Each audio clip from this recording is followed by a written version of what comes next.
Bonsoir et bienvenue dans le 22 minuit, toute l'actu vue du Sud. Voici les titres de ce journal. Des milliers d'emplois annoncés sur les grands chantiers de l'agglomération de Montpellier. Les demandeurs d'emploi du quartier de la Paillade demandent leur part du gâteau. Mobilisation des pompiers de l'Hérault, ils dénoncent un manque d'effectifs qui met en danger la population. Des cambriolages et des vols en augmentation en 2013 selon les chiffres de la délinquance présentés aujourd'hui. On en parle dans ce journal. Et il est classé monument historique. Le Belém fait escale à Marseille pour des travaux d'entretien. Nous monterons à bord du 3 mâts.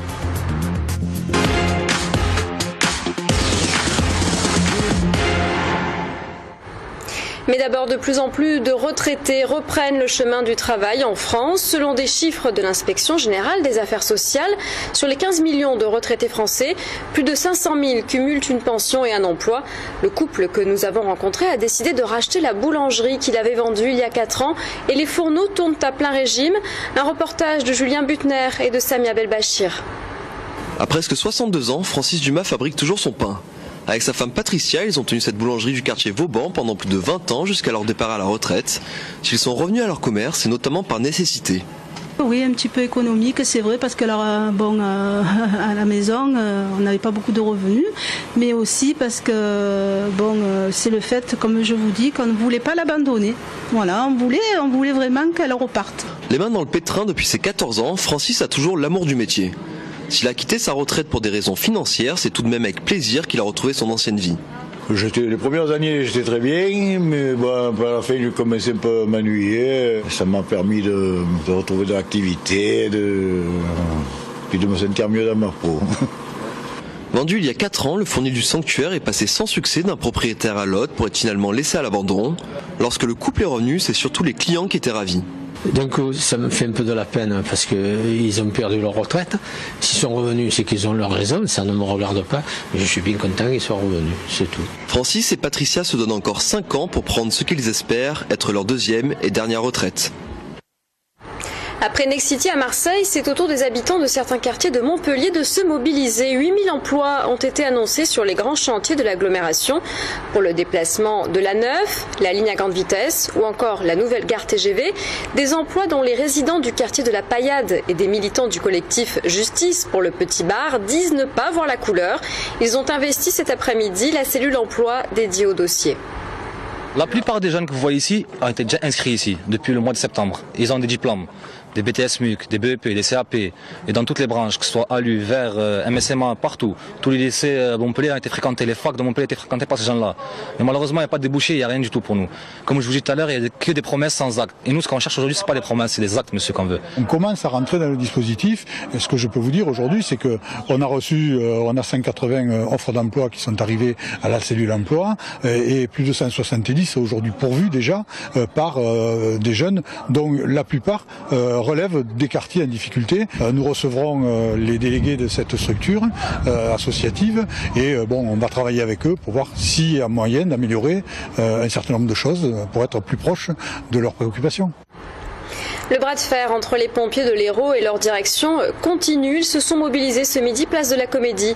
Au cœur de leurs revendications, l'application des 35 heures dès cette année. Ils dénoncent aussi la réduction de leurs effectifs. Montpellier, en principe, est couvert par 56 pompiers à la garde, Paillade et Montauberou. L'arrêté prévoit 36 pompiers pour la couverture. Donc nous, on dénonce cet arrêté. On dit qu'il met en danger la population, qu'il ne peut pas permettre une couverture opérationnelle correcte vis-à-vis des dangers. Et pour exemple, l'intervention qu'il y a eu sur le lycée Mermoz, sur l'explosion du laboratoire de chimie, elle n'aurait pas pu se faire correctement si on avait appliqué cet arrêté. 2 élus du Grau-du-Roi, de nouveau devant la justice, aujourd'hui convoqués devant la cour d'appel de Montpellier cet après-midi. Ils sont poursuivis à la suite de cette bandido qui a mal tourné en 2006. Un spectateur a perdu la vie au cours d'un lâcher de taureaux dans les rues de la ville. On écoute l'avocat des 2 élus, Henri Bernard Bertrand et Jean Spalma.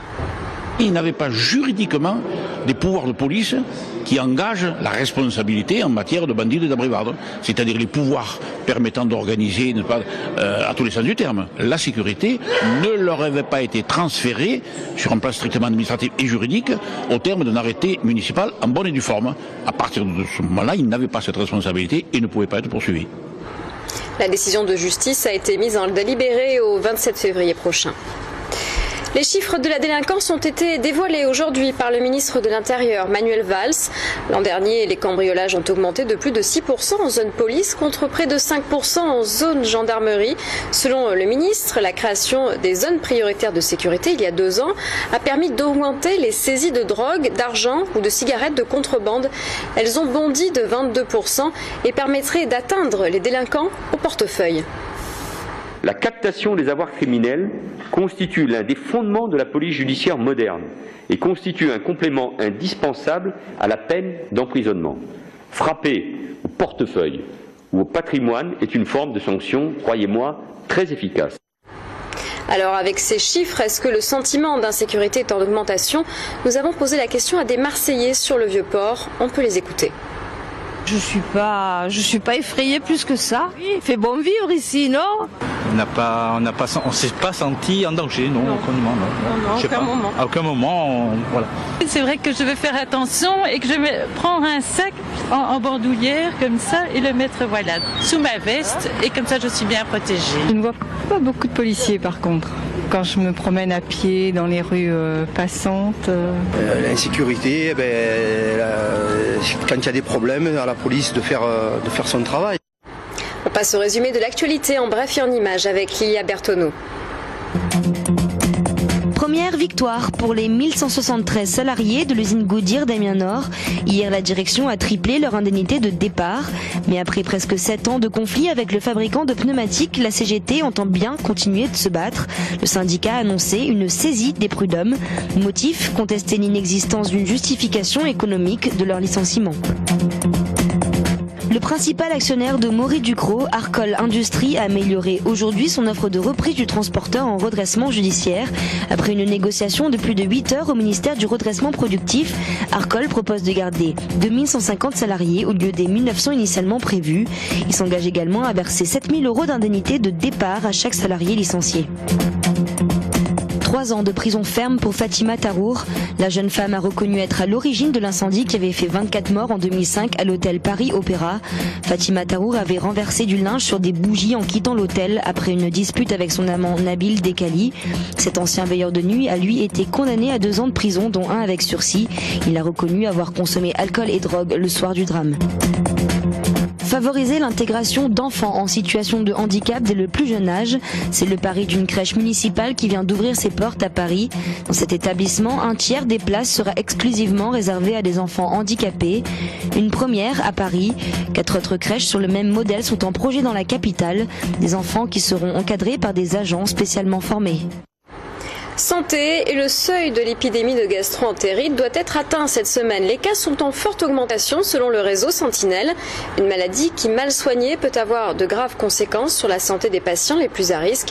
Quels sont les bons réflexes à adopter? Reportage de Samir Belbachir et Julien Butner. Dominica a rendez-vous chez le pédiatre pour sa petite fille de 5 mois. Ses 2 autres enfants ont des symptômes de la gastro-entérite. Si elle vient consulter aujourd'hui, c'est pour déterminer les risques pour son nourrisson. On a commencé par ma fille de 4 ans. Donc il a commencé avec des vomissements, de la diarrhée. Donc je l'ai amenée chez le médecin, c'était une petite gastro. Et donc après ça a suivi avec mon fils de 11 ans. Le virus de la gastro-entérite se manifeste par l'apparition de symptômes tels que les nausées, la fièvre, les vomissements et la diarrhée. Une maladie sans gravité dont la seule complication peut être la déshydratation. Mais comment attrape-t-on la gastro-entérite? Donc c'est des virus qui se transmettent et par des objets souillés, les mains souillées, les poignées de porte souillées, tout ce qui peut. C'est pour ça que le lavage des mains, c'est vraiment l'arme. Malheureusement, c'est pas l'arme absolue, ça permet pas d'éliminer complètement, mais enfin c'est une précaution très utile. Cette année, le virus est déclaré au nord du pays, notamment en Bretagne et en Alsace, où le seuil épidémique a été atteint la semaine dernière. Selon l'Agence régionale de santé, le nombre de cas diagnostiqués ne cesse d'augmenter. La région PACA n'est pas la plus atteinte parmi les régions françaises, mais on voit aussi la progression se faire au cours des semaines. Donc on peut penser que dans les prochaines semaines, là aussi, on aura un niveau important d'atteinte en termes de gastro-entérite. Avec le nombre de cas recensés, le seuil épidémique pourrait donc être franchi d'ici quelques jours. Le Belém est de retour à Marseille. Ce 3 mâts, classé monument historique, est en escale technique depuis hier. Des travaux d'entretien qui nécessitent une mise en cale sèche. Pour ce navire dont le port d'attache est Nantes, un lifting qui va durer près d'un mois. Sidonie Caneto. De la cale au pont, des mâts au cordage, tout est passé au crible par les techniciens et les marins. Pendant 3 semaines, le Belém effectue son arrêt technique pour être en état de navigation optimal.